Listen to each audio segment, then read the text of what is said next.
Philippine Stock Exchange natin, bagsak na bagsak. Vietnam, 1.05 billion. Indonesia, 0.91 billion. Malaysia, 0.57 billion. The Philippines, 0.10 billion. Ang layo-layo mga kabatas natin. Ngayon tayo yung pinakamababa. Tapos yung ano,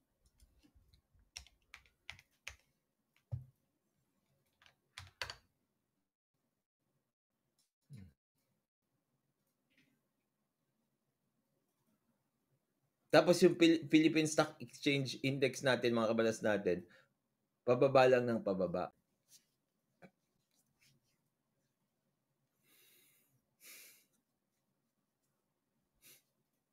Sabi ni Gogogo, ang stock market natin nasa COVID-19 level kahit wala namang pandemic.